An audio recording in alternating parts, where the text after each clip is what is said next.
So good morning. So just obviously most of the stuff we've been focusing on submission based has been knees and ankles. So just figured we'd kind of like talk about those and cover them a bit. Good morning, Tad. And Kyle's here. We got the Tylers here. So basic principles of joint health are wanting to maintain good joint lubrication and innervation. So like nerve activity in the joints. The deepest layer of a joint is called the joint capsule, and the nerves there like are really important for proprioception, like being aware of yourself in space. So your balance and like self-organization, coordination. That's the word I was looking for. Essentially, think of most of your cellular health as being like a combination of two things. One being connectivity and of course like what it's made of. So what it's made of is diet, like what you're literally taking in. So paying some attention to that. Like every cell is a lipid membrane, which means it needs like healthy fats in order to accurately or adequately have like electricity transfer across membranes essentially. You can look up words like piezoelectricity if you want to go down rabbit holes with this kind of stuff.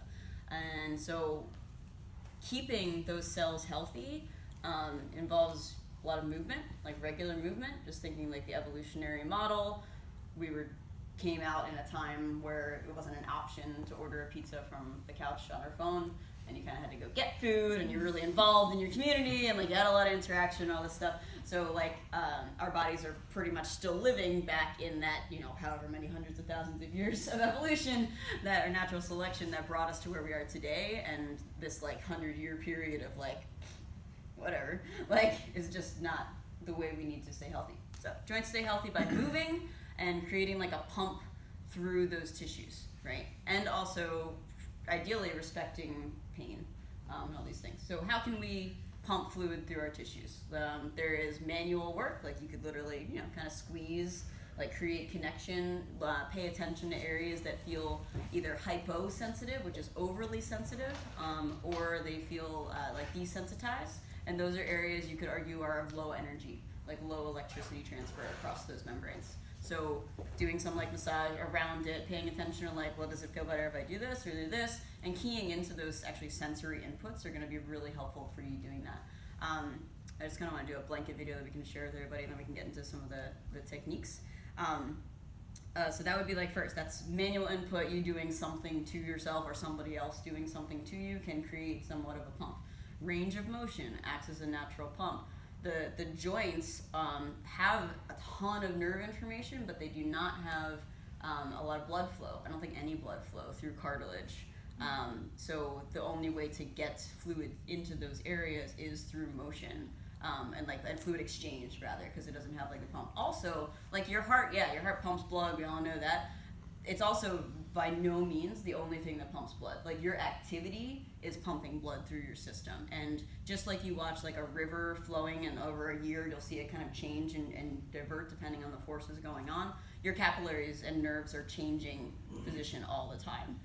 Like something called neuroplasticity is apparently a fairly new thing. They actually used to think that you just have so many brain cells, and then once those brain cells die, sorry, you're SOL. And somewhere in the mid-2000s they discovered like that's not true. Just like everything else in your body, you are a regenerative structure, and the things that you do, everything from your thoughts, your feelings, to the activities that you do provide inputs with which your body creates stuff from. So you are a constantly creating force as long as you're alive. There's always cellular turnover, and then it's up to you how you manage that cellular turnover. The group that I've done the most training with on the physical side is called Functional Anatomy Seminars, and one of their slogans essentially is "Force is the language of cells." So just demonstrating that, like they're going through the research that you can take.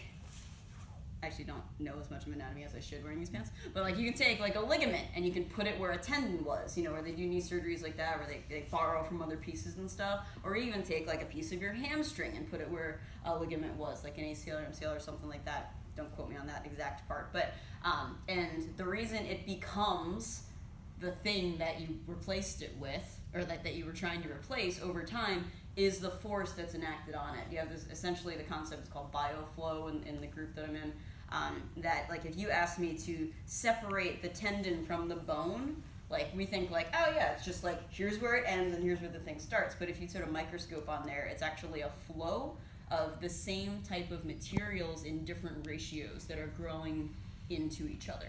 So, like, you put more force on something, it becomes denser. That's why I recommend people doing weight training. Good here. We were just talking about neuroplasticity. Be just like a brain doctor.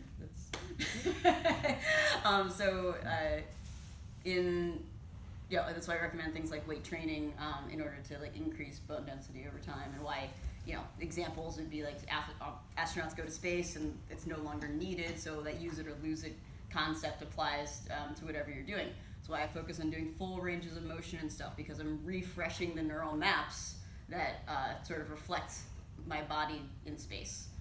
And every time I do that, so I recommend doing it every day, just like you don't brush your teeth once and you're like, yeah, I'm done brushing my teeth. Like, it's like a refresh. Like, I need this activity in order to build these maps, and doing it in a way that you're paying enough attention that mindfulness adds another component to it.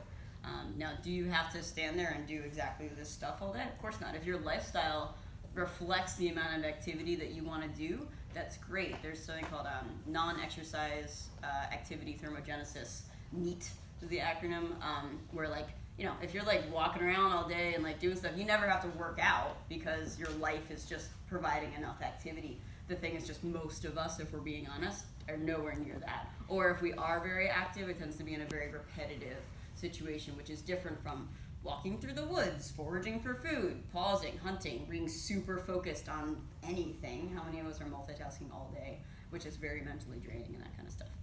Okay, so that's my speech, and let's get into a little bit of just joint health with the knees and the ankles. Okay.